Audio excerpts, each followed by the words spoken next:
Hello, I'm Steve and welcome to Green Side Up, and today we're in the greenhouse again potting on some aubergines and some peppers, so we'll go and crack on with that now. Okay, so these are aubergine moneymaker. I've gone back to my tried and trusted ones. I tried something else last year and it didn't really work out that well for me. Could go for the grafted types, but I don't want to be paying that sort of money for just for a plant really. So I'll grow from seed. Okay, so what I've done here is, this is where I sowed them, and this is sieved compost, and this is the reason why you sieve them, so you've got very tiny roots on there, very tiny roots.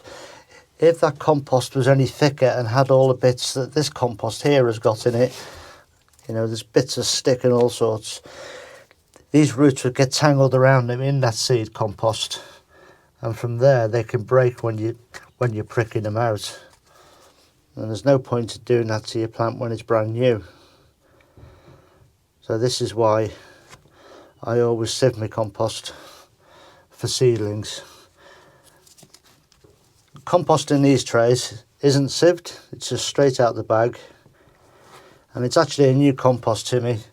A friend of mine in the village sells compost. He gets them in by the bulk load, bags it all up, does all the work,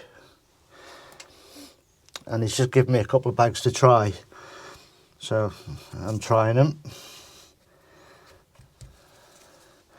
and all I'm doing is holding them by the seed leaf and getting them out, and you can see there's virtually no root on them whatsoever. Because there's virtually no root at all, you've got to be careful. I've seen people going from a seedling size like this straight to a 3-inch pot, which is no good. It's like throwing a whiskey in a lake. You know, there's far too much water there for it. And if you apply that analogy to these, even these cells I think are just about borderline. But if you put these seedlings straight into a 3-inch pot and then your water is in, there's a whole lake of water in there, and there's every chance that your seedlings could rot off because it's just too wet. The plant can't drink it up quick enough. I mean, it's borderline here with these, but they should be okay, I think.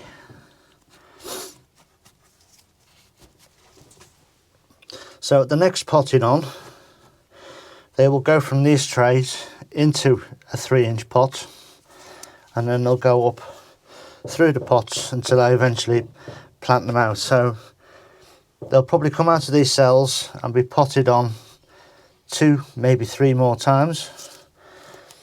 It might just be one time. It depends on how the spring starts. If it's a nice warm spring early, then I may get them out from a 3-inch pot straight into the ground. Otherwise they might be coming out of a 4 or 5-inch pot. But now I'll just soak those. And here's one of my secret weapons, is just an old water bottle, and it's these plastic caps. Dirt cheap they are. £1 or £2 on eBay, little flower waterers. Now you can see how fine that is, and it's not really affecting that seedling. If you did that with a hose pipe or with a watering can, you'd be flattening those seedlings. So early season, these are the things that I use in the greenhouse, and I've got about, I don't know, 8, 9 or 10 bottles behind me, all full of water, ready to go, and I'll have to fill these up a dozen times at least. Every time I go back in the house from here, I take an empty bottle with me, and when I come back it's full. But that's those aubergines potted on. I'll do this other tray, the rest of this tray, in off camera, and then we'll come back with something else. Okay, as you know, this is my heated propagator bench in front of you. You've seen this many times now, and I've shown you how I made it. I've got another bag of compost here to heat up. I'm using the other stuff presently, and I've got all these bottles of water on here. Now, these were put here 2 or 3 days ago, so they're slightly warm to the touch from the heat of the propagating bench, rather than putting cold tap water or water from a water butt or through a hose pipe directly onto the plants. I'm using water that's the same temperature as the compost, the same temperature as the propagator, and that just stops anything getting a chill and keeps everything growing along nicely. So with that little toy I've got, where is the little thing?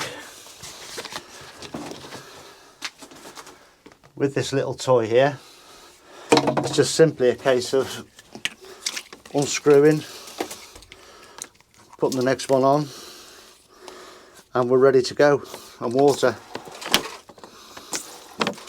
And there we go, it's that simple.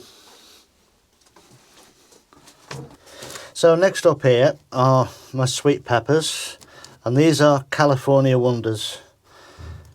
Now, I've always had good results with these, and in a couple of years I've even had a second cropping.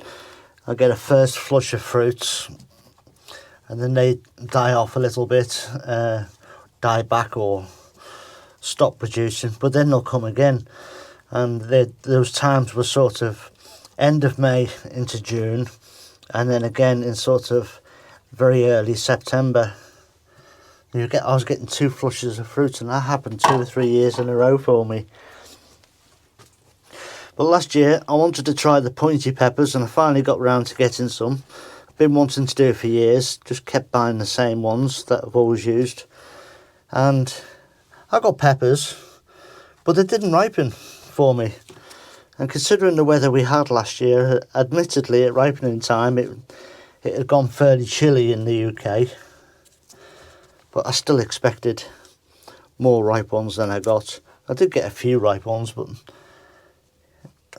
not what I would have expected from this variety. This is what I call a box pepper. It's a California Wonder, and it's the pepper that you'll most often see in the supermarkets, kind of a squarish one.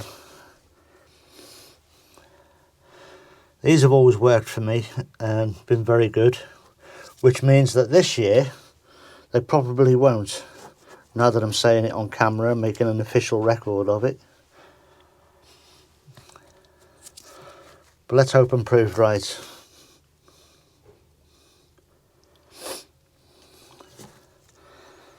I like that variety of colour. And again, as I've sieved the compost for the seedlings, it makes extraction of the seedlings that much easier to do. I'll try and do this so you can see it. You see there's very little root on that at all. And if you don't sieve the compost, there'll be bits of bark and stone and bits of timber in there, feathers, that they can all get tangled around.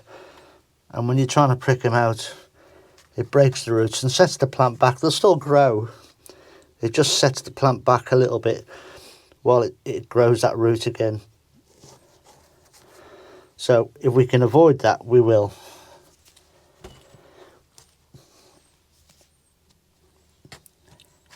I mean, you're going through all this effort to grow your own plants, you may as well do the best you can by them.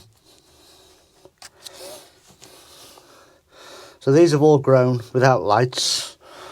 They're not leggy. I mean, there's a tiny little plant there, and they're all about that size. They're not leggy. They've been on the kitchen windowsill only.